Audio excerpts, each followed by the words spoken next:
നമസ്കാരം. ലോകം മുഴുവൻ കത്തോലിക്ക സഭയുടെ 267ാമത്തെ മാർപ്പാപ്പയെ കാത്തിരിക്കുകയാണ്. ആരായിരിക്കും സഭയുടെ അടുത്ത മാർപ്പാപ്പ? 267ാമത്തെ മാർപ്പാപ്പയ്ക്കായി നമ്മൾ കാത്തിരിക്കുമ്പോൾ 1 മുതൽ 266 മാർപ്പാപ്പമാരിലൂടെ സഭയ്ക്കൊരു ചരിത്രമുണ്ട്. 1-ാം നൂറ്റാണ്ട് മുതൽ 21-ാം നൂറ്റാണ്ട് വരെ എത്തി നിൽക്കുന്ന സഭയുടെ ആ ചരിത്രം, ഓരോ ക്രൈസ്തവനും അറിഞ്ഞിരിക്കേണ്ട ചരിത്രം. ഈ ചരിത്രമാണ് ഇന്നത്തെ ഈ ഒരു ഇൻ്റർവ്യൂയിലൂടെ നമ്മൾ പ്രേക്ഷകരുമായി പങ്കുവയ്ക്കുന്നത്. ഈ ചരിത്രം നമുക്ക് പറഞ്ഞു തരുന്നത് കോതമംഗലം രൂപതയുടെ വികാരി ജനറലായ മോൺസിഞ്ഞൂർ പയസ് മലയക്കണ്ടത്തിൽ അച്ഛനാണ്. അച്ഛനെ നമുക്ക് ഈ പ്രോഗ്രാമിലേക്ക് സ്വാഗതം ചെയ്യാം. അച്ഛാ, സ്വാഗതം. സഭയുടെ ചരിത്രം അത് വളരെ സങ്കീർണമാണ്. 1-ാം നൂറ്റാണ്ട് മുതൽ ഇപ്പോൾ 21-ാം നൂറ്റാണ്ട് വരെ എത്തി നിൽക്കുകയാണ് മാർപ്പാപ്പമാരിലൂടെയുള്ളൊരു ചരിത്രം. ഒരുപാട് താഴ്ചകളും ഉയർച്ചകളൊക്കെയുള്ള ഒരു ചരിത്രമാണ്. ഒരുപക്ഷെ എല്ലാവർക്കും അത് അറിഞ്ഞിരിക്കണമെന്നില്ല. സഭയുടെ ചരിത്രം വെച്ച് നോക്കുമ്പോൾ ഈ മാർപ്പാപ്പയുമായ തെരഞ്ഞെടുപ്പിൻ്റെ ചൂടുള്ള വാർത്തകളൊക്കെയാണ്. ആരായിരിക്കും മാർപ്പാപ്പ എന്ന് നോക്കിയാണ് നമ്മൾ സഭയുടെ ചരിത്രം എപ്പോഴും മാർപ്പാപ്പമാരിലൂടെ തന്നെയാണ് ആയിരിക്കുമല്ലോ പോകുന്നത്. ആദ്യ മാർപ്പാപ്പ വിശുദ്ധ പത്രോസ്ലീഹയാണ്. ഇങ്ങനെയാണ് സഭയ്ക്ക് ഒരു മാർപ്പാപ്പ പദവി അല്ലെങ്കിൽ ആ ഒരു തലവൻ എന്നൊരു പദവി വന്നു ചേരുന്നത്. സഭയുടെ തലവൻ എന്നൊരു ധാരണ ഈ പത്രോസ് എന്ന് പറയുന്ന ശിഷ്യപ്രമുഖന് കിട്ടുന്നത് ഈശോ കൊടുത്തത് കൊണ്ടാണ്. എല്ലാവരുടെയും മേൽ അധികാരം കിട്ടുന്ന അവൻ പറഞ്ഞ വിശ്വാസ പ്രഖ്യാപനം സ്ഥിരീകരിച്ചുകൊണ്ട് എല്ലാവരുടെ മേൽ അധികാരം കൊടുക്കുകയാണ്. ആ അടിത്തറയിലാണ് മാർപ്പാപ്പ എന്ന സ്ഥാനത്തിൻ്റെ വ്യതിരിക്തത നിൽക്കുക. അപ്പോൾ പത്രോസിൻ്റെ സ്ഥാനത്ത് ഇരിക്കുന്ന ബിഷപ്പ്, അത് റോമിലെ ബിഷപ്പ്, അദ്ദേഹം എല്ലാ ബിഷപ്പുമാരുടെ മേലും എല്ലാ പത്രോസിമാരുടെ മേലും അധികാരമുള്ള ഒരു സഭാധികാരിയാണ് എന്ന ചിന്താധാരയിൽ നിന്നാണ് പരമാധികാരിയായ കത്തോലിക്ക സഭയുടെ പരമാധികാരിയായ മാർപ്പാപ്പ അല്ലെങ്കിൽ സഭാതലവൻ എന്നുള്ള ധാരണ രൂപപ്പെട്ടു വരുന്നത്. നൂറ്റാണ്ടുകൾ കൊണ്ടാണ് ഈ മാർപ്പാപ്പ എന്ന് പറയുന്ന ഈ സ്ഥാനത്തിൻ്റെ ഇന്ന് കാണുന്ന അധികാര ഘടനയും സ്വീകാര്യതയും എന്ന് കാണുന്ന മനസ്സിലാക്കലൊക്കെ രൂപപ്പെട്ടു വന്ന് ഒറ്റയടിക്കല്ല. ഈ തെരഞ്ഞെടുപ്പ് പോലും പല കാലങ്ങളിലൂടെ നൂറ്റാണ്ടുകളിലൂടെ പരിണമിച്ച് ഇവോൾവ് ചെയ്തു വന്നതാണ്. 1559 നിക്കോളസ് രണ്ടാമൻ മാർപ്പാപ്പയുടെ കാലത്താണ് കർദിനാൾമാരുടെ സംഘത്തിൽ നിന്ന് മാർപ്പാപ്പയെ തിരഞ്ഞെടുക്കുക എന്നുള്ള കാഴ്ചപ്പാട് വന്നു. അതിന് മുമ്പ് അങ്ങനെ ആയിരുന്നില്ല. അപ്പം ആദ്യ കാലഘട്ടങ്ങളിൽ പത്രോസ് മരിക്കുമ്പോൾ അതിനു മുമ്പ് അദ്ദേഹം തൻ്റെ പിൻഗാമികളായ മാർപ്പാപ്പമാരെ നോമിനേറ്റ് ചെയ്യുകയാണ് ചെയ്തത്. ലീനസ് എന്ന് പറഞ്ഞ മാർപ്പാപ്പയും അനാക്ലീറ്റസ് എന്ന് പറഞ്ഞുള്ള മാർപ്പാപ്പയും ക്ലെമൻ്റ് തുടങ്ങിയ മാർപ്പാപ്പയെല്ലാം ഇങ്ങനെ നോമിനേറ്റ് ചെയ്ത ഈ മാർപ്പാപ്പമാരുടെ വന്നാണ്. ഈ മാർപ്പാപ്പ എന്ന ഒരു പേര് അത് എന്ന് മുതലാണ് നമ്മൾ ഉപയോഗിക്കുന്നത്? പാപ്പ എന്ന് പറയുന്ന പേരിൻ്റെ അർത്ഥം പിതാവെന്നാണ്. മാർപ്പാപ്പ പറഞ്ഞ എൻ്റെ പിതാവെന്നാണ് അർത്ഥം. മാറെന്നുള്ള സുറിയാനി പദമാണ്. അപ്പം നമ്മളത് കാലം കൊണ്ട് അത് പരിശുദ്ധ പിതാവ് എന്ന് പറയാം, അല്ലെങ്കിൽ സഭാ തലവൻ എന്നൊക്കെ പറയാം. മാർപ്പാപ്പ നമ്മൾ ഉപയോഗിക്കുന്നത് പോപ്പ് എന്ന് പറയുന്ന ഒരു വാക്ക് വരാൻ തുടങ്ങിയത് പാപ്പ പോപ്പ് അങ്ങനെ വരുന്നു. അത് ആദ്യകാലം പത്രോസിനൊക്കെ അതേപോലെ വിളിച്ചിരുന്നു. അന്ന് വിളിച്ചിരുന്നത് മാർപ്പാപ്പ എന്ന് വാക്ക് ഉപയോഗിച്ചിട്ടുള്ള രേഖകൾ നമ്മൾ കാണുന്നില്ല. നമ്മൾ കാണുന്നത് ബിഷപ്പ് ഓഫ് റോം എന്നാണ്. ബിഷപ്പ് ഓഫ് റോമിന് പ്രാമുഖ്യമുണ്ട്. ഈ ബിഷപ്പ് ഓഫ് റോം മറ്റെല്ലാ ബിഷപ്പറികളെക്കാളും മുകളിലാണ് നിൽക്കുന്നത്. അപ്പോൾ അന്നത്തെ പ്രധാനപ്പെട്ട അഡ്മിനിസ്ട്രേറ്റീവ് സെൻറ്റേഴ്സ് റോമ സാമ്രാജ്യത്തിലെ കൊമേഴ്ഷ്യൽ സെൻറ്റേഴ്സ് അല്ലെ അഡ്മിനിസ്ട്രേറ്റീവ് സെൻറ്റേഴ്സ്, അവിടെ ബിഷപ്പുമാരുണ്ട്. ആ ബിഷപ്പുമാർക്ക് പ്രാമുഖ്യമുണ്ട്. അവരെല്ലാം പാത്രിയർക്കീസ് എന്നുള്ള സംജ്ഞയിലേക്ക് എത്തി. ചിലയിടത്ത് കാത്തോലിക്കാസാണ് ആദ്യം ഉണ്ടായ സംജ്ഞ, അതിൽ നിന്ന് പാത്രിയർക്കീസായിട്ട് പിന്നീട് പരിണമിച്ച് ആ സ്ഥാനങ്ങളുണ്ടാകുന്നു. ഈ പാത്രിയർക്കീസുമാരുടെ എല്ലാം മുകളിലുള്ള ഒരു അധികാരം റോമിലെ ബിഷപ്പിന് കൊടുത്തിരുന്നു. ആ അധികാരമാണ് പിന്നീട് ഇവോൾവ് ചെയ്ത് ഇന്ന് മനസ്സിലാക്കുന്ന വിധത്തിലുള്ള മാർപ്പാപ്പ അല്ലെങ്കിൽ എല്ലാ ശിഷ്യന്മാരുടെയും മുകളിലുള്ള പത്രോസിനുള്ള ആ ഒരു സ്വീകാര്യതയുടെ സ്ഥാനത്തേക്ക് റോമിലെ ബിഷപ്പ് ഉയർന്നത് അല്ലെങ്കിൽ എത്തിയത് അത് പരിണാമം കൊണ്ടാണ്. കാരണം അലക്സാണ്ട്രിയ, ആൻറ്റിയോക്ക്, ജെറുസലേം, കോൺസ്റ്റാന്റിനോപ്പിൾ തുടങ്ങിയ സ്ഥലങ്ങളിലെല്ലാം അത് പ്രധാനപ്പെട്ട അഡ്മിനിസ്ട്രേറ്റീവ് കൊമേഴ്സ്യൽ സെൻറ്റേഴ്സാണ് റോമ സാമ്രാജ്യത്തിലെ. ആ സ്ഥലങ്ങളിലെ ബിഷപ്പിന് അതാത് പ്രദേശത്തിൻ്റെ പ്രത്യേകത കൊണ്ട് പ്രാമുഖ്യമുണ്ട്. പക്ഷേ അതിനേക്കാളും കൂടുതൽ സ്ഥാനം റോമിൽ പത്രോസിൻ്റെ സിംഹാസനം ഇരിക്കുന്നിടത്ത് ബിഷപ്പിനാണ് എന്ന് കണ്ടാണ്. അതുകൊണ്ടാണ് അദ്ദേഹത്തിൻ്റെ പ്രാമുഖ്യം വന്നതും. അത് നൂറ്റാണ്ടുകൾ കൊണ്ടാണ് എല്ലാവരും അംഗീകരിച്ചു വരുന്നത്. അംഗീകരിക്കാതെ ഇരുന്നെന്ന് ഞാൻ പറയുന്നില്ല. കാരണം അന്ന് ക്രിസ്തുമതം ശിഷ്യന്മാരുടെ പ്രഘോഷണം കൊണ്ട് പലരും നാമ്പെടുക്കുകയാണ്. എല്ലാവർക്കും ഇതെല്ലാം അറിയില്ല. ഉദാഹരണത്തിന് ആദ്യത്തെ 313 വരെയുള്ള വർഷങ്ങൾ കാലഘട്ടം അത്രയും മതപീഡനത്തിൻ്റെ കാലഘട്ടമാണ്. അപ്പോൾ മതം അന്നേരം ജീവിച്ചിരുന്നു. ആ മതാത്മക ജീവിതത്തിൻ്റെ വിശുദ്ധി കണ്ടെത്തി ആത്മീയത കണ്ടെത്തുകയും ചെയ്തിരുന്നു. പക്ഷേ ആരൊക്കെ എവിടെയൊക്കെ ഉണ്ടെന്ന് ആർക്കും അറിയില്ല. മതപീഡനത്തിൻ്റെ കാലമായതുകൊണ്ട് പുറത്തിറങ്ങിയാൽ രാജാവ് ക്രിസ്തുമതം അനുവർത്തിക്കുന്നതിൻ്റെ പേരിൽ വധിക്കും. അപ്പോൾ അവർ കാറ്റഗോംസിലാണ് അവരുടെ പ്രാർത്ഥന നടത്തിയിരുന്നത്, ലിറ്റർജിക്കൽ സെലിബ്രേഷൻ നടത്തിയിരുന്നത്, കുർബാന അർപ്പിച്ചിരുന്നത്, പ്രകാശ പരികർമ്മം ചെയ്തിരുന്നത്. അങ്ങനെ ഭയത്തിൻ്റെ നാളുകളാണ്, മതമർദ്ദത്തിൻ്റെ കാലങ്ങളാണ്, പീഡനത്തിൻ്റെ കാലങ്ങളാണ്. എത്ര നൂറ്റാണ്ട് വരെ? 313 വരെ, 3-ാം നൂറ്റാണ്ട് വരെ, 4-ാം നൂറ്റാണ്ട് ആരംഭം വരെ. എനിക്ക് തോന്നുന്നു ഈ 4-ാം 5-ാം നൂറ്റാണ്ട് വരെയൊക്കെയുള്ള എല്ലാ മാർപ്പന്മാരും വിശുദ്ധരായിരുന്നു. ഏകദേശം. കാരണം അത് പ്രഖ്യാപിച്ചുകൊണ്ട് വിശുദ്ധരായതല്ല, ആളുകളുടെ വണക്കം കൊണ്ട് അവർ ക്രമമായി ആ കുഴിമാടത്തിൽ വന്ന് പ്രാർത്ഥിക്കുന്നു, പ്രാർത്ഥനയിൽ അനുഗ്രഹം കിട്ടുന്നു. അത് അങ്ങനെ പോപ്പുലർ ട്രഡീഷൻ കൊണ്ട് അവർ വിശുദ്ധരായിട്ട് വണങ്ങപ്പെട്ടു പോകുന്നത്. ഈ ലീനസ് എന്ന് പറയുന്ന മാർപ്പാപ്പയെ പത്രോസാണ് നോമിനേറ്റ്. അതിനുശേഷമുള്ളത് ഇപ്പോൾ ക്ലീറ്റസിലെ അനക്ലീറ്റസ് എന്ന് പറയുന്നത്, പിന്നെ ക്ലെമൻ്റ്, ഇവരെല്ലാം ആദ്യ നൂറ്റാണ്ടിൽ മതപീഡനത്തിൻ്റെ കാലഘട്ടമായതുകൊണ്ട് ഒരു പ്രോസസ് രൂപപ്പെട്ട് വന്നിരുന്നില്ല. സഭ എന്ന് പറയുന്ന സിസ്റ്റമാറ്റിക് ഇൻസ്റ്റിറ്റ്യൂഷനായിട്ട് വന്നിരുന്നില്ല അന്ന്. കാരണം ഭയത്തിൻ്റെ അന്തരീക്ഷത്തിൽ സുരക്ഷിതത്തിൽ നിൽക്കാനും അതോടൊപ്പം തന്നെ സധൈര്യം പ്രഘോഷിക്കുകയും ആരാധനാക്രമത്തിൽ പങ്കെടുക്കുകയും ചെയ്യുമ്പോഴും വിവേകത്തോടെ അവർ നീങ്ങിയിരുന്നത്. അപ്പോൾ അത് നോമിനേഷൻ വഴിയാണ് ആദ്യകാലങ്ങളിലെല്ലാം വന്നത്.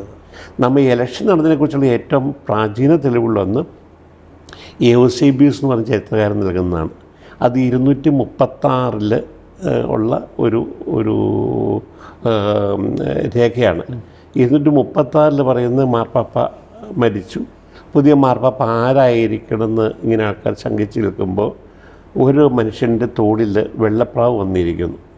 ആ വെള്ളപ്രാവ് വന്നത് പാടുകളെല്ലാം വിളിച്ചു പറഞ്ഞു, ഈ ദൈവത്തിന് അംഗീകാരമുണ്ട്, ദൈവം ഈ വ്യക്തിയിൽ ഈ വ്യക്തിയിൽ ദൈവം പുണ്യം കണ്ടെത്തിയിരിക്കുന്നു, ഇദ്ദേഹം ആകട്ടെ മാർപ്പാപ്പ എന്ന് പറഞ്ഞ് വിളിച്ചു പറയുകയും അദ്ദേഹത്തെ ഫേബിയൻ എന്ന് പറയുന്ന മാർപ്പാപ്പയുടെ പേര് 236 തൊട്ട് 250 വരെ അദ്ദേഹം. അപ്പോൾ അദ്ദേഹം അങ്ങനെയാണ് ജനങ്ങളുടെ ഒരു പങ്കാളിത്തോടു കൂടി മാർപ്പാപ്പയെ തിരഞ്ഞെടുക്കുന്ന ഘട്ടം വരുന്നത്. അതിന് മുമ്പ് നോമിനേഷനാണ്. ഈ ജനങ്ങൾ തിരഞ്ഞെടുക്കുമ്പോൾ അത് അദ്ദേഹം മെത്രാനോ കർദിനാളോ ഒക്കെ ആവണം എന്നുണ്ടായിരുന്നു. അങ്ങനെയാണ് ആദ്യകാലങ്ങളിൽ സാധാരണക്കാരൊക്കെ അവർക്ക് നോമിനേഷനിൽ ആര് മുൻഗാമിയുണ്ടോ അവരിൽ വിശുദ്ധിയുണ്ട് അല്ലെങ്കിൽ പുണ്യമുണ്ടെന്ന് തോന്നിയവരവർ നോമിനേറ്റ് ചെയ്തു, പിൻഗാമിയെ നോമിനേറ്റ് ചെയ്തു. ആളുകൾ പിന്നീട് ഘട്ടം കഴിഞ്ഞപ്പോൾ ഇത് മതപീഡനത്തിൻ്റെ കാലഘട്ടമാണ്, ഡിഷ്യൂസ് ഭരിച്ചിരുന്ന കാലഘട്ടമാണ്, ഒത്തിരി പേര് വധിച്ചിരുന്ന കാലഘട്ടമാണ് ഈ 236 എന്ന് പറയുന്നത്. ആ സമയത്താണ്, കാരണം ആളുകൾ ഭയന്ന് നിൽക്കുമ്പോൾ ഇദ്ദേഹത്തിൽ ദൈവത്തിൻ്റെ ഇടപെടലുണ്ട് എന്ന് പറഞ്ഞ് അവർ വിളിച്ചു പറഞ്ഞ് ഇദ്ദേഹത്തെ മാർപ്പാപ്പയാണ്. 250 ഡിഷ്യൂസ് മാർപ്പാപ്പയെ വധിക്കുകയുണ്ടായി, ഈ പറയുന്ന ഫേബിയനെ വധിക്കുകയുണ്ടായി. അപ്പോൾ രക്തസാക്ഷി സമയത്ത് ധൈര്യത്തോടെ ഈ ക്രിസ്ത്യൻ കമ്മ്യൂണിറ്റിയെ നയിക്കാൻ പറ്റുന്നത് ആരായിരിക്കും എന്ന് ഒരു തെളിവിന് വേണ്ടി കാത്തിരിക്കുക, സാക്ഷ്യത്തിനുവേണ്ടി കാത്തിരിക്കുകയാണ് ആളുകൾ. അപ്പോൾ ആ സാക്ഷ്യം ഈ പ്രാവ് വന്നിരുന്നപ്പം അതൊരു സാക്ഷിയായിട്ട് അവർ തോന്നുകയാണ് ചെയ്യുന്നത്.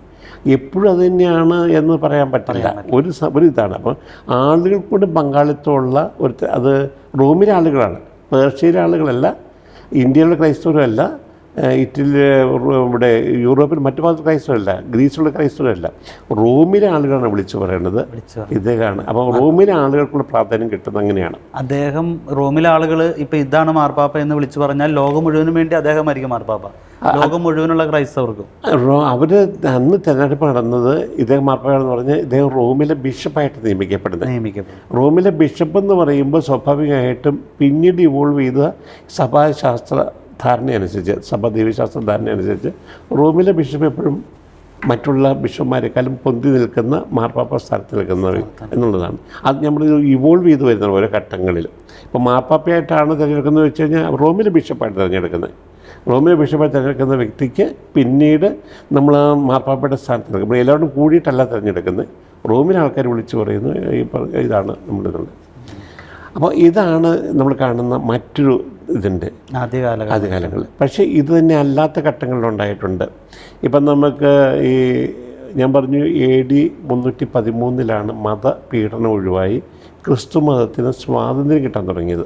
കോൺസ്റ്റന്റൈൻ ചക്രവർത്തിയുടെ കാലത്ത് എഡിക്റ്റ് ഓഫ് മിലാൻ എന്ന് പറഞ്ഞ ഡിക്ലറേഷൻ വഴിയാണ്. മിലാൻ വിളംബരം അത് വെച്ച് സ്വാതന്ത്ര്യം കിട്ടി. അതുവരെ കാറ്റക്കൊമ്പിൽ നിന്ന സഭയാണ്, സഹനത്തിൻ്റെ തീച്ചുള്ളിൽ കിടന്ന സഭയാണ്. ഞങ്ങൾ ഈ മാർപ്പാപ്പയുടെ മൃതസംസ്കാരമൊക്കെ നടത്തിയിരുന്നത് ഈ കാറ്റക്കൊമ്പുകളിലാണ് അല്ലേ? അതെ, ഇവിടെയും മറ്റ് രക്തസാക്ഷികളൊക്കെ എല്ലാം ആളുകൾ പിന്നെ പ്രാർത്ഥിക്കാൻ കൂടിയിരുന്നൊക്കെ കാറ്റക്കൊമ്പുകൾ. കോൺസ്റ്റന്റൈൻ ചക്രവർത്തി അടുത്ത മാർപ്പാപ്പ തന്നെ വലിയ പങ്ക് വഹിച്ചു. എനിക്കോട് ജൂലിയസ് ഒന്നാമനെൻ്റെ ഓർമ്മ 327 അപ്പോൾ അദ്ദേഹത്തെ തിരഞ്ഞെടുക്കുന്നതിനകത്ത് ചക്രവർത്തി ഇടപെടുകയാണ്. ഇതുവരെ ചക്രവർത്തി ഇടപെട്ടിട്ടില്ല. അപ്പോൾ ആദ്യം നോമിനേഷനാണ്, പിന്നെ ആളുകളുടെ പങ്കാളിത്തം വരുന്നു. ഇപ്പോൾ ചക്രവർത്തി ഇടപെടുക, കാരണം അദ്ദേഹം മതത്തിന് സ്വാതന്ത്ര്യം കൊടുക്കുന്നു. അപ്പം ചക്രവർത്തിക്ക് ഒരു സേ ഉണ്ടാവുകയാണ്. അദ്ദേഹം വിശ്വാസത്തിന് ചേർന്ന് ആരാണ് നയിക്കാൻ പറ്റുന്നത് കണ്ടുകൊണ്ട് ഇദ്ദേഹത്തെ തിരഞ്ഞെടുക്കുന്നു. അത് പിന്നീട് സംഭവിച്ച് അത് ചക്രവർത്തി മാത്രമായിരുന്നു തീരുമാനിച്ചത്? അല്ല, ചക്രവർത്തി മാത്രമല്ല, റോമിലെ വൈദികരുണ്ട്. കാരണം റോമിൽ ആ സമയത്ത് അപ്പോഴത്തേക്കും മതത്തിന് സ്വാതന്ത്ര്യം കിട്ടിയില്ലേ. റോമിലെ ജനവും റോമിലെ വൈദികരും പിന്നെ ചക്രവർത്തിയും ആ ഒരു ധാരണയിലാണ് അങ്ങനെ പോകുന്നത്. അപ്പം ചക്രവർത്തിക്ക് ഒരു അപ്പർ ഹാൻഡ് ഉണ്ടായിരുന്നു. അപ്പം പിന്നെ അതിനുശേഷം കോൺസ്റ്റാൻറ്റിനസ് സെക്കൻഡ് എന്ന് പറയുന്ന വ്യക്തി ആര്യൻ പാഷണ്ഡത ജീവിച്ചൊരു വ്യക്തിയാണ്. അപ്പോൾ ആര്യൻ പാഷണ്ഡതയിൽ ചക്രവർത്തി കോൺസ്റ്റന്റൈൻ്റെ പിന്തുടർച്ചയായിട്ട് വന്നത്. അപ്പോൾ ട്രിനിറ്റേറിയനിസത്തെ എതിർത്തുകൊണ്ട്, ത്രിത്വഭാഗത്തെ എതിർത്തുകൊണ്ട്, നിക്കേയ സൂനോസിൻ്റെ ടീച്ചിങ് എല്ലാം എതിർത്തുകൊണ്ട് ആര്യൻ പാഷണ്ഡതയെ പുൽകിയിരുന്ന വ്യക്തിയാണ്. അപ്പോൾ അദ്ദേഹം അവിടെ ഉണ്ടായിരുന്ന ലിബേരിയസ് എന്ന് പറഞ്ഞുകൊണ്ടുള്ള മാർപ്പാപ്പയെ പുറത്താക്കി. ഫീലിക്സ് എന്ന് പറഞ്ഞുകൊണ്ട് അദ്ദേഹം ഒരു ആര്യൻ ബിഷപ്പ് വയ്ക്കുകയുണ്ടായി. അപ്പോൾ ചക്രവർത്തിമാരുടെ അധികാരം കിട്ടിയപ്പോൾ പ്രശ്നം പറ്റി വെച്ച് കഴിഞ്ഞാൽ അവർ ആരായിട്ട് മാർപ്പാപ്പ നിശ്ചയിക്കുന്ന ഘട്ടം ഭരിച്ചിരുന്ന കത്തോലിക്ക ബിഷപ്പ് മാർപ്പാപ്പയെ പുറത്താക്കിയിട്ട് ആര്യൻ മാർപ്പാപ്പയെ ആക്കുന്ന ഘട്ടം വരെയുണ്ട്. അപ്പോൾ അത് ഈ ആര്യൻ മാർപ്പാപ്പയെ ആക്കുമ്പോൾ ആ ഒരു പാഷാണ്ഡതയെ അനുഗമിച്ചിരുന്നൊരു മെത്രാനെയാണോ ആക്കിയത്? അതെ. അപ്പം അത് പാപ്പയായിട്ട് നമുക്ക് സ്വീകരിക്കാൻ പറ്റില്ല, അത് ആൻറ്റിപ്പാപ്പായിട്ടാണ് വരുന്നത്. ഓക്കെ. അത് കാരണം ആൻറ്റിപ്പോപ്പ് എന്ന് പറഞ്ഞ പല ഘട്ടങ്ങളിൽ ഇങ്ങനെ രാജാക്കന്മാർ, ഭരണകർത്താക്കൾ അവരുടെ ഇംഗിതങ്ങൾ, അവരുടെ താല്പര്യങ്ങൾ, അവരുടെ ഐഡിയോളജി സംരക്ഷിക്കാൻ വേണ്ടിയിട്ട് ഓരോ ആ സമയത്തും ഈ ഒരു ആര്യൻ പാഷണ്ഡത സഭയിലുണ്ടായിരുന്നു. 325 തൊട്ട് ഏകദേശം 500-600 AD വരെയുള്ള കാലഘട്ടങ്ങളിൽ ആര്യൻ പാഷണ്ഡത ശക്തമായിട്ട് യൂറോപ്പിലുണ്ടായിരുന്നു. മറ്റേ പേർഷ്യയിലും ഇന്ത്യയിലൊന്നും ഉണ്ടായിരുന്നില്ല. സ്ത്രീത്വത്തെ എതിർത്തുകൊണ്ട്. അതായത് അവർ പറയുന്നത് എന്താണ് ആര്യൻ പാഷണ്ഡത എന്ന് പറഞ്ഞാൽ പിതാവ് പുത്രൻ പരിശുദ്ധാത്മാവ് 3 പേരുണ്ട്. പക്ഷെ 3 പേര് തുല്യരല്ല. പിതാവിനെക്കാളും ചെറുതാണ് പുത്രൻ, പുത്രനെക്കാളും ചെറുതാണ് പരിശുദ്ധാത്മാവ് എന്നുള്ള ആ രീതിയിലാണ്. പിന്നെ കോൺസബ്സ്റ്റാൻഷ്യൽ അല്ല, ഒരേ സബ്സ്റ്റൻസ് അല്ല എന്നൊക്കെ ഉള്ള ടീച്ചിങ്ങാണ്. അപ്പോൾ ഈ ആര്യൻ പാഷണ്ഡതയുടെ സ്വാധീനത്തിലാണ് 375 കൂടി ഈ വെസ്റ്റേൺ റോമൻ എംപയർ തകരുകയാണ്. എന്ന് പറഞ്ഞാൽ ക്ലാസിക്കൽ റോമൻ സിവിലൈസേഷനൊക്കെ തകരുകയാണ്. അതിനുശേഷം വന്ന ഈ ബാർബേറിയൻ ജർമാനിക് ട്രൈബുകളാണ്. ഓസ്റ്റോഗോത്സ്, വിസിഗോത്സ്, ലൊംബാർഡ്സ്, ഫ്രാങ്ക്സ്, അലൻസ് തുടങ്ങിയുള്ള ജർമാനിക് ട്രൈബ്സ് വരുന്നു. ഈ ജർമാനിക് ട്രൈബ്സ് നല്ലൊരു പങ്കും ആര്യനിസത്തെ സ്വീകരിച്ചവരാണ്. അപ്പം കത്തോലിസിസം ഉണ്ടായിരുന്നെങ്കിലും കത്തോലിസിസം ക്രമേണ വീക്കായിട്ട് ഈ ആക്രമിച്ച് കയറുന്ന പുതിയ വിഭാഗം ഈ ജർമാനിക് ട്രൈബിൽ ഏറെ പേരും ആര്യൻ മത കാഴ്ചപ്പാടായിരുന്നു. അപ്പോൾ അതുകൊണ്ട് യൂറോപ്പിൽ പല ഭാഗത്തും ആര്യനിസം ശക്തമായിട്ട് നിൽക്കുകയുണ്ടായി. ഫ്രാൻസിലാണ് ആദ്യമായിട്ട് കത്തോലിസത്തിലേക്ക് വരുന്നത്. അതുകൊണ്ടാണ് ഫസ്റ്റ് ഡോട്ടർ ഓഫ് കത്തോലിസിസം എന്ന് പറഞ്ഞുകൊണ്ട് ഫ്രാൻസിനെ വിശേഷിപ്പിക്കുന്നത്. ഫ്രാൻസാണ് ആദ്യമായിട്ട് കത്തോലിക്ക ഇങ്ങനെ ആര്യൻ സ്വാധീനത്തിൽ നിന്ന് കത്തോലിക്കിൽ തിരിച്ചു വരുന്നത്. അപ്പോൾ ഈ സമയങ്ങളിലെല്ലാം മാർപ്പാപ്പന്മാരുടെ റൂൾ കൂടുകയാണ്, പങ്കാളിത്തം കൂടുകയാണ്. പക്ഷേ എലക്ഷൻ പ്രോസസ്സും തെരഞ്ഞെടുപ്പ് പ്രോസസ്സും വിഭിന്നമായി തുടരുകയാണ്. ഇപ്പം ഈ കോൺസ്റ്റന്റ് സെക്കൻഡ് ഒരു മാർപ്പാപ്പയെ നിയമിച്ചല്ലോ, അത് ആൻറ്റിപ്പോപ്പ്. അദ്ദേഹത്തിന്റെ കാര്യങ്ങൾ എന്തായി പിന്നീട്? അദ്ദേഹം പിന്നെ അതിനുശേഷം, കാരണം കത്തോലിക്ക സഭയുടെ മാർപ്പാപ്പ അല്ലല്ലോ, അദ്ദേഹം ഭരിച്ചിരുന്ന രാജാവ് അദ്ദേഹത്തിന്റെ ഇംഗിതങ്ങൾ നടപ്പിലാക്കാൻ പറ്റുന്ന ഒരാളെ മാർപ്പാപ്പ പോലുള്ള സ്ഥാനത്തേക്ക് ഇരുത്തിയെന്നേ ഉള്ളൂ. മറ്റേ ഭരിച്ചിരുന്ന ലിബേരിയസ് മാർപ്പാപ്പയെ പുറത്താക്കിയിട്ട്. അപ്പൊ ആ സമയം കത്തോലിക്ക സഭയ്ക്ക് ആരായിരുന്നു മാർപ്പാപ്പ? അന്നേരം സഭയിൽ ലിബേരിയസ് ജീവിച്ചിരിപ്പുണ്ട്, കൊന്നിട്ടില്ല. പക്ഷേ അദ്ദേഹത്തെ പിന്തുടർന്ന് തന്നെ കത്തോലിക്കർ പോകുന്നു. റോമിലെ എന്ന് പറയുമ്പോൾ റോമിലെ ബിഷപ്പാണ് അദ്ദേഹം. ആര്യ തുടരുകയാണ്. 380 കത്തോലിക്ക വിശ്വാസം, അത് ട്രിനിറ്റേറിയൻ വിശ്വാസം റോമ സമൂഹത്തിലെ ഔദ്യോഗിക മതമായിട്ട് പ്രഖ്യാപിക്കപ്പെടുന്നത് 380 ചക്രവർത്തിയുടെ കാലത്ത്. അപ്പോൾ അതിനുശേഷം ഈ കത്തോലിക്ക വിശ്വാസത്തെ ശക്തിപ്പെടുത്തുന്ന ഒരു നിലപാട് ഈ മാർപ്പാപ്പന്മാരെടുത്ത് പോവുകയുണ്ടായി. 399 തൊട്ട് 401 വരെ വർഷങ്ങൾ ഭരിച്ചിരുന്നത് ഒരു അനസ്താസ്യൂസ് ഒന്നാമെന്ന് പറഞ്ഞ മാർപ്പാപ്പയാണ്. അന്ന് ആ മാർപ്പാപ്പന്മാർ കല്യാണം കഴിച്ചിരുന്നു നമ്മൾ രേഖകളിൽ കാണുകയാണ്. അദ്ദേഹം തൻ്റെ മകനിലേക്കാണ് കൈമാറുന്നത്, ഇന്നസെൻ്റ് ഒന്നാമെന്ന് പറഞ്ഞുകൊണ്ട്. മകൻ അദ്ദേഹം 401 തൊട്ട് 417 വരെ മാർപ്പാപ്പയായിരുന്ന വ്യക്തിയാണ്. ആ സമയത്ത് ഈ മറ്റേ ചക്രവർത്തിമാർ തിരഞ്ഞെടുക്കുന്നവർ വിവാഹിതരാവാം അല്ലേ? അങ്ങനെയുള്ള കേസുകളുണ്ട്. എല്ലാവരും അങ്ങനെ ഉണ്ടെന്നല്ല, നമ്മളിങ്ങനെ ഒറ്റപ്പെട്ട കേസുകൾ നമ്മൾ കാണും. കാരണം സെലിബസി എന്ന് പറയുന്നത് നൂറ്റാണ്ടുകൾ കൊണ്ട് ഇവോൾവ് ചെയ്ത് വന്നതാണ്. അപ്പം അന്ന് എല്ലാവരും സെലിബ്രേറ്റ് ആകണമെന്ന് ഇല്ലായിരുന്നു എന്നാണ് ഇത്തരം കേസുകൾ സൂചിപ്പിക്കുന്നത്. അപ്പം നോമിനേറ്റ് ചെയ്ത കേസുകളുണ്ട്, ആളുകൾ വിളിച്ചു പറഞ്ഞ് മാർപ്പാപ്പ ഇതാണെന്ന് പറഞ്ഞ കേസുകളുണ്ട്. കാരണം ഒരു അടയാളം കണ്ടപ്പോൾ ഇങ്ങനെ സക്സഷൻ പിതാവിൽ നിന്ന് പുത്രനിലേക്ക് പോയത് കേസുകളുണ്ട്. എല്ലായ്പ്പോഴല്ല ഇങ്ങനെ വന്ന്. ആ കാലഘട്ടത്തിൽ വൈദികർക്ക് വിവാഹം കഴിക്കാമോ കത്തോലിക്ക സഭ? അന്ന് പല സ്ഥലങ്ങളിലും പല പാരമ്പര്യമാണ്. നമുക്ക് ഇപ്പം ഇത് 4-ാം നൂറ്റാണ്ടിലെ കേസാണ് ഇപ്പോൾ ഞാൻ പറഞ്ഞത്. 4-ാം നൂറ്റാണ്ടിൽ സെലിബസി അത്രയും യൂണിവേഴ്സലി കമ്പൽസറി ആയിട്ടില്ല. പക്ഷേ ക്രമേണ വെസ്റ്റേൺ ചർച്ചിൽ ഇത് കമ്പൽസറി ആയിട്ട് വരികയാണ്. സെലിബേറ്റ് പ്രീസ്റ്റ്ഹുഡ് എന്നുള്ള കാഴ്ചപ്പാട് വരുന്നുണ്ട്. 5-ാം നൂറ്റാണ്ട് 6-ാം നൂറ്റാണ്ടോട് സെലിബേറ്റ് പ്രീസ്റ്റ്ഹുഡ് പതുക്കെ വരുന്നുണ്ട്. അതിന് മുന്നും നമ്മൾ കാണുമ്പോൾ സെലിബസി എന്നുള്ളത് അത്രയും ഒരു പ്രധാന ഘടകമായിട്ട് ബന്ധിപ്പിച്ചല്ല കണ്ടത്. പക്ഷേ over A period of time ഇത് ഇവോൾവ് ചെയ്ത് പ്രീസ്റ്റ്ഹുഡിൻ്റെ അവിഭാജ്യ ഘടകം വന്നു. ചർച്ച് ഹൈറാർക്കിയുടെ ഒരു അവിഭാജ്യ ഘടകമായിട്ട് വരുന്നു. അപ്പം ഞാൻ പറഞ്ഞ് മാർപ്പാപ്പ പിതാവിൽ നിന്നും പുത്രനിലേക്ക് കൈമാറിയ ചുരുക്കം ചില കേസുകളുണ്ട് നടത്തില്ല. ഞാൻ പറഞ്ഞാണ്, എല്ലാ കേസും അല്ല. ഇങ്ങനെ ഒരു കേസ് സഭയ്ക്കൊരു ഇരുണ്ട കാലഘട്ടം ഉണ്ടെന്നൊക്കെ നമ്മൾ എപ്പോഴും പറയാറുള്ളതാണ്. ആ ഒരു ഇരുണ്ട കാലഘട്ടത്തിലാണ് ഇത് പെടുന്നത്. ഇത് 399 തൊട്ട് 401 വരെയാണ് ഈ അനസ്താസ്യൂസ് ഒന്നാമനുണ്ടായിരുന്നത്. 401 തൊട്ട് 417 വരെ കാലഘട്ടത്തിലാണ് ഇന്നസെൻ്റ് മകൻ മാർപ്പാപ്പയെ ഭരിച്ചിരുന്നത്. അപ്പോൾ ആ കാലഘട്ടത്തിൽ പറഞ്ഞാൽ കത്തോലിക്കരുടെ എണ്ണം അത്രയില്ല, പരിമിതമാണ്. പിന്നെ വിശ്വാസ തീക്ഷ്ണതയുള്ളവരെയാണ് അത് ആക്കുന്നത്. അപ്പം ഒരു ന്യൂനപക്ഷമായിരിക്കുന്ന മതവിഭാഗങ്ങളിൽ നിന്ന് ഇങ്ങനെയൊക്കെയുള്ള പതിവുകളാണ് ഉണ്ടാകും സ്വാഭാവികമായിട്ടും.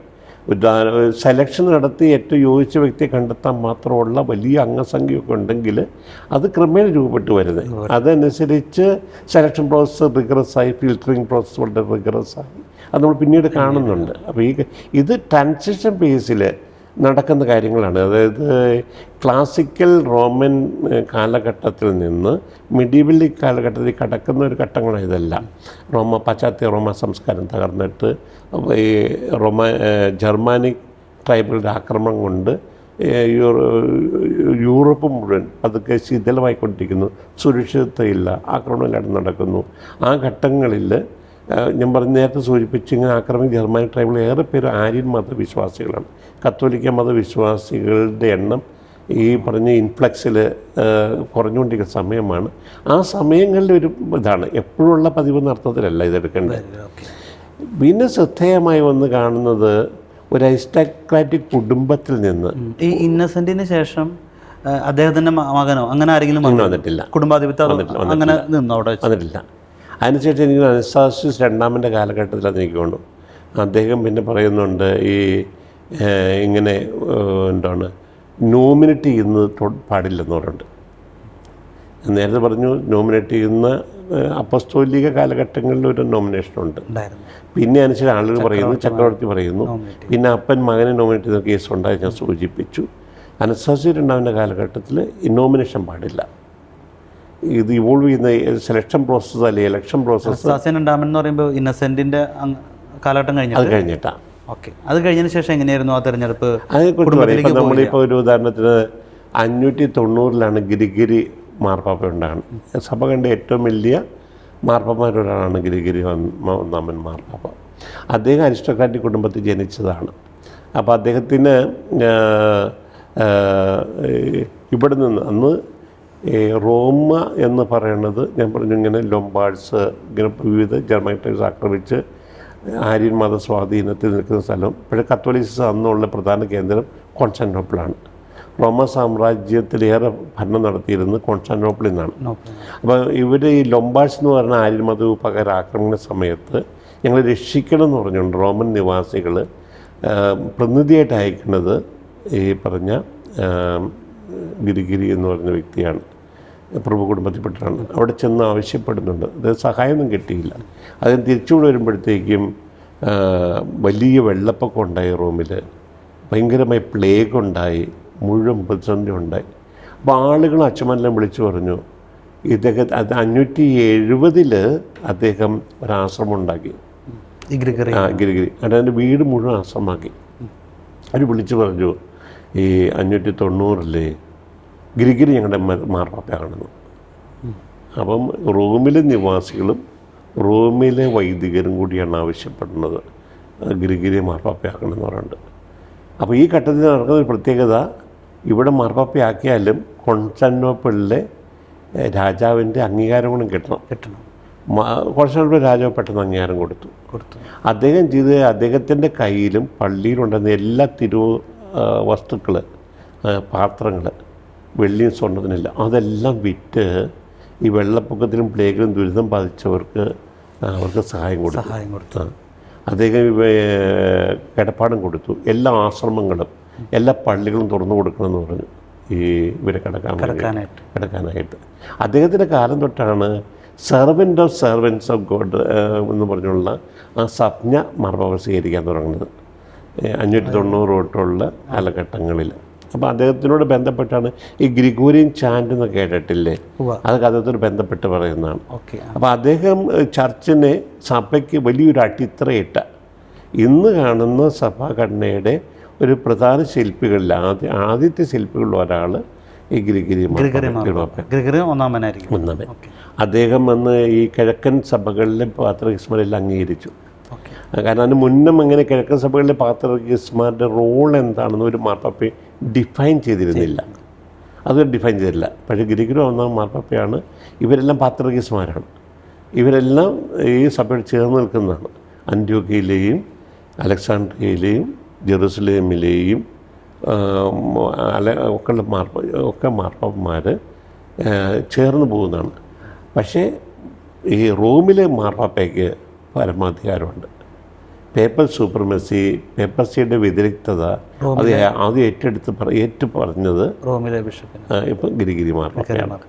അപ്പോൾ അദ്ദേഹം മറ്റ് പാത്രികീസുകളെയും കിഴക്കൻ സഭകളെല്ലാം അംഗീകരിക്കുകയും ആദരിക്കുകയും ആ സഭകളോട് ചേർന്ന് പങ്കാളിത്തത്തിൽ പോകുന്നതിനെക്കുറിച്ചെല്ലാം അദ്ദേഹം ഒപ്പം തന്നെ പേപ്പർസിയുടെ യൂണിക്നെസ്സും റോമിലെ ബിഷപ്പിൻ്റെ വ്യതിരിക്തതയും അദ്ദേഹം എടുത്ത് വ്യക്തമാക്കുന്നുണ്ട്. ഒരു മാർപ്പാപ്പയുടെ ഒരു തലത്തിലേക്ക് സഭയുടെ അത് ഉയർത്തിക്കൊണ്ടുവന്ന ഒരു വ്യക്തിയാണ് ഗിരിഗിരിയാണ്. കാരണം അത് ഈ ട്രാൻസിഷൻ പ്രോസസ് കൊണ്ടാണ് ഞാൻ പറഞ്ഞ 313 വരെ പീഡിപ്പിക്കപ്പെട്ട സഭ. ആ സഭയിൽ അന്നേരം അതൊന്ന് സിസ്റ്റമാറ്റൈസ് ചെയ്യാനായിട്ടും ഓർഗനൈസ് ചെയ്യാനുള്ള സംവിധാനങ്ങളില്ല. അത് കഴിഞ്ഞ് ട്രാൻസിഷൻ പീരീഡാണ്. ആര്യം ഭാഷ ഒരു വശത്ത് നടക്കുന്നു, മറുവശത്ത് ജർമാനിക് ട്രൈബുകളുടെ ആക്രമണം നടക്കുന്നു. അപ്പോൾ ചർച്ച് ഓർഗനൈസേഷൻ സ്ട്രക്ചർ സിസ്റ്റമാറ്റൈസ് ചെയ്യാനൊക്കെ ഒന്നും പറ്റിയ സമയം ഉണ്ടായിരുന്നില്ല ഈ ആക്രമണ സമയത്ത്. അപ്പോൾ ഇദ്ദേഹത്തിൻ്റെ ഘട്ടത്തിൽ ഇദ്ദേഹം ഒരു വശത്ത് ഭയങ്കരമായിട്ട് ആളുകളെ സഹായിക്കാൻ വേണ്ടിയിട്ട് വളരെ ഓസ്റ്റിയറായി ജീവിച്ച വ്യക്തിയാണ്. ഫ്രൂഗലായിട്ട്, ലളിതമായിട്ട്, വളരെ മൊണാസ്റ്റിക് സ്പിരിറ്റ് ജീവിച്ചൊരു വ്യക്തിയാണ്. അദ്ദേഹം വിശുദ്ധനാണോ? അതെ, ഡോക്ടറുടെ ചർച്ച കൂടിയാണ്. സഭ പാരംഗത 1898 തന്നെ പ്രഖ്യാപിച്ചു. അദ്ദേഹത്തിന് ശേഷം പിന്നീട് ഈ പറഞ്ഞ പോലെ സഭയിൽ ആന്റി പോപ്പ് ഉണ്ടായിട്ടുണ്ടോ, അല്ലെങ്കിൽ ഒരു കുടുംബത്തിന്റെ ഒരു ഇതിലേക്കൊക്കെ പോയിട്ടുണ്ടോ? അപ്പോൾ ഒത്തിരി പ്രാവശ്യം പോയിട്ടുണ്ട്. എന്തായാലും ഒരു കാര്യം ചോദിച്ചാൽ നമുക്ക് എന്തായാലും ഈ ഒരു നമ്മുടെ ആദ്യത്തെ എപ്പിസോഡിന്റെ ഒരു സമയം ഇവിടെ അവസാനിക്കുകയാണ്. ഇത്ര നമുക്ക് ഇനി ഒരു സഭയുടെ ഒരു ഹൈറാർക്കിയിലേക്ക് നമ്മൾ എത്തി. തുടർന്ന് ഇനി സഭയിൽ എന്താണ് സംഭവിച്ചത് എന്നുള്ളത് നമുക്ക് അടുത്ത എപ്പിസോഡിലേക്ക് നമുക്ക് നോക്കാം. സഭ മാർപ്പാപ്പമാരിലൂടെ സഭയുടെ ചരിത്രം നമ്മൾ നോക്കുകയായിരുന്നു. ഗ്രിഗറി മാർപ്പാപ്പ വരെ സഭയിൽ എന്ത് സംഭവിച്ചു, സഭയിൽ ഉണ്ടായിരുന്ന ആ ഒരു കാലഘട്ടം, പീഡിപ്പിക്കപ്പെടുന്ന കാലഘട്ടം, തുടർന്ന് ചക്രവർത്തിമാരുടെ കീഴിൽ അതോടൊപ്പം തന്നെ സഭയ്ക്ക് സ്വാതന്ത്ര്യം കിട്ടുന്നതും, റോമിലെ മെത്രാന് പാപ്പയ്ക്ക് പരമാധികാരം, ആ ഒരു പേപ്പൽ അധികാരം കിട്ടുന്നതുമായി ബന്ധപ്പെട്ടെല്ലാം നമുക്കിപ്പോൾ പയസ് മലകണ്ഠത്തിൽ മോൺസിഞ്ഞർ അച്ഛൻ നമുക്ക് പറഞ്ഞു തന്നു. അടുത്ത എപ്പിസോഡിൽ കൂടുതൽ സഭയുടെ ചരിത്രവുമായി നമുക്ക് വീണ്ടും കാണാം. നന്ദി.